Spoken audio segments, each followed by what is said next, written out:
Good morning, or depending when you're watching this, good afternoon, good evening, or good night. My name's Ross, and as always told, out of Voice of Radio. So today, I want to show you a very cool Decidueye deck. Now, some of you might be thinking, and it's hard to argue here, hang on a second, we'll see. Haven't you already shown us a couple of different Decidueye variants? Yes, I have. But firstly, this is quite different to all of those, and secondly, Decidueye is a very, very good, but also very adaptable Pokemon. We are going to see a number of different Decidueye lists making their way around. We are, I believe, strongly going to see Decidueye doing very, very well in a number of different ways. So you know what? I do think it is actually pretty gosh darn important we have a look at this one. It is Decidueye Inteleon. I know, right?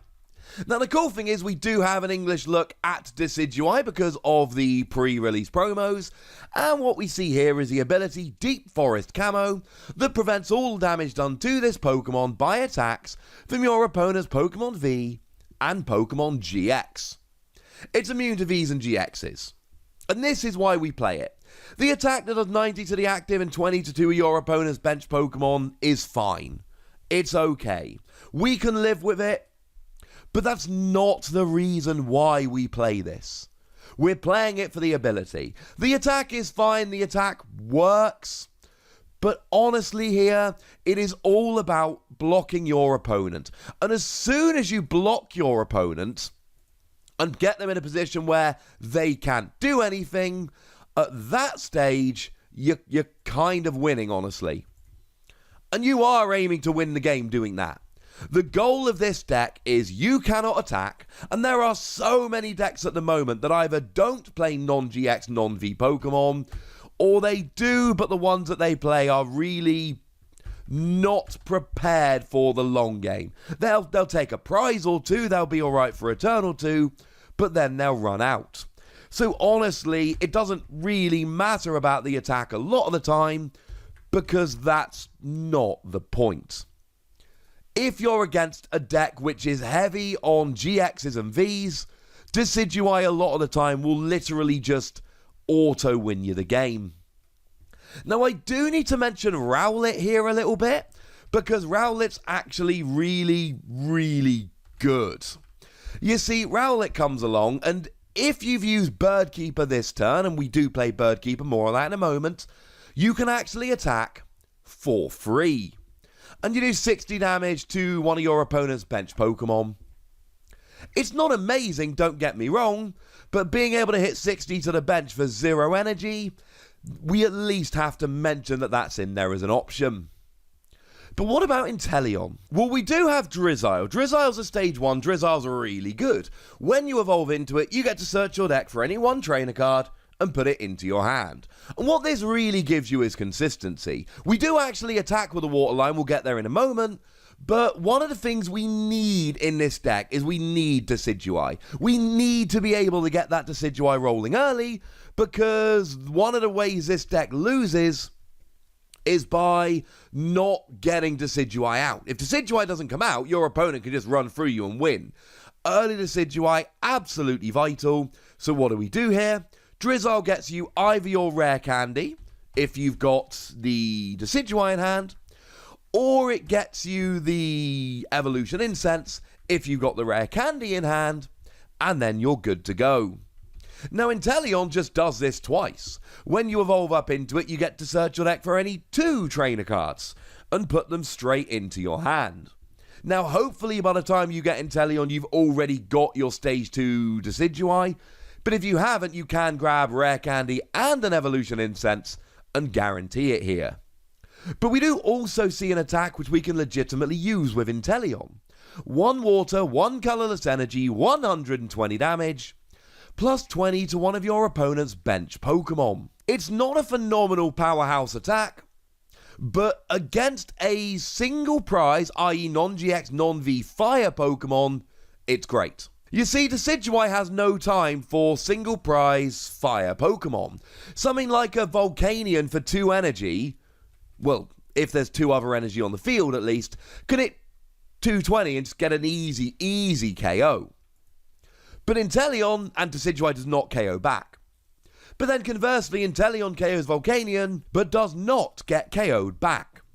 Generally speaking, a single prize fire Pokemon will run through Decidueye in an almost hilarious manner. Well, Inteleon flips it. Instead of being one-hit KO'd while not one-hit KOing, Inteleon one-hit KOs while not being one-hit KO'd. And it's those two reasons that make this a very, very strong build of the deck. We've got extra consistency, and we've got the option there of just being able to take out these non-GX fire. Again, GX and V fire Pokemon, we don't care. Decidueye's immune. But your single prize fire, that's where this comes in. Oh, and obviously we do play 3 copies of Jirachi here. It's there for the ridiculous consistency, so yeah. Search top 5 cards of your deck, find a trainer, put it in your hand, go to sleep, all that good stuff. We've been here before. Now, in terms of the energy, we're largely playing grass because we want to be attacking with Decidueye. But we do actually play unit energy here because there's one that plays both grass and water, lets you attack with both Decidueye and Inteleon. Now, I know this is rotating, but we're still going to have Aurora energy. And Aurora energy makes you discard a card from your hand, so it's not as good as unit energy, but you're not going to be using this very often at all. And in the games where you do need to use it, discarding a card from your hand is going to be a small price to pay for having a Pokemon that's wrecking your opponent's board. This is a very, very easy substitution to make. Now, as we move into trainers, we are going to see a few that have rotated, like Cynthia. But I do not believe there is anything in this deck that cannot just be rejigged. Marnie doesn't draw quite as many cards as Cynthia, draws one fewer, but it disrupts your opponent. And other decks have been dealing with Marnie very, very nicely, so I'm really not that opposed to swapping it out, or for some other draw supporter. We play a couple copies of Birdkeeper Toby, like we mentioned earlier. It's a switch that also draws you free cards, but also, you know, let's Rowlet attack for free. That's kind of cool. Now, we do play a couple copies of Marnie here, and we play a copy of Erica's Hospitality that lets you draw a card for each of your opponent's Pokemon in play, as long as you have 4 or fewer cards in your hand when you actually play it. It's nice for pure draw, so you can keep the rare candy in your hand and be digging to try and draw the Decidueye. Speaking of which, yes, obviously we're playing rare candy here, that's fairly important. In terms of Pokemon search, we've got a couple copies of Quick Ball to get our basics. We've got a full 4 copies of Evolution Incense to get our evolutions.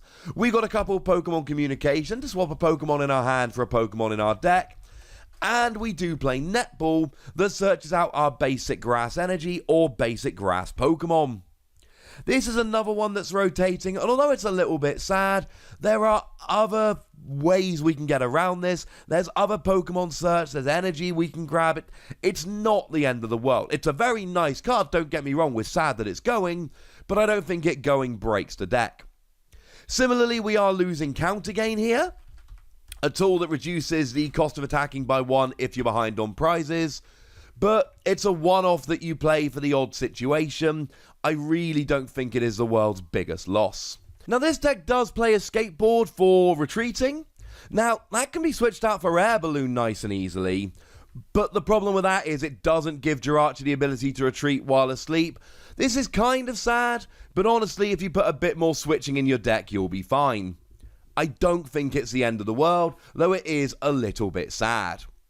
We play 3 copies of Boss's Orders here, which drags a bench Pokemon into the active. That's cool.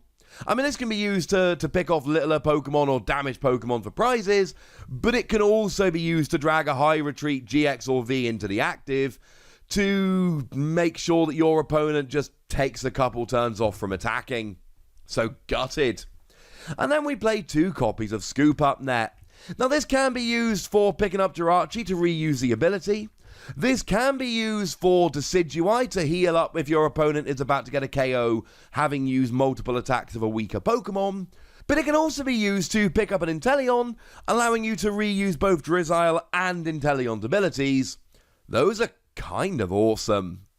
I like this build. Yes, there are a few little changes you're going to need to make it a post-rotation deck, but there's nothing in here that just destroys the deck. And what we've got is basically a Decidueye deck which blocks your opponent from attacking with most of the good cards in the format, and then Inteleon for consistency, for taking out fire Pokemon, and honestly, as a pretty nice attacker against single prize decks.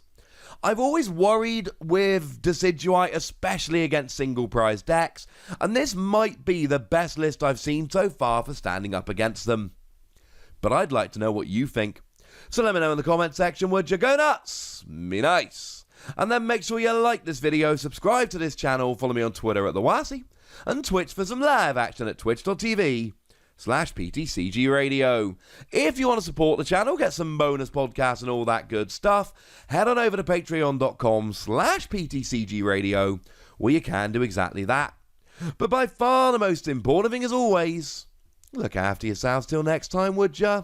Thank you very much for watching. My name's Ross, and you've been watching PTCG Radio.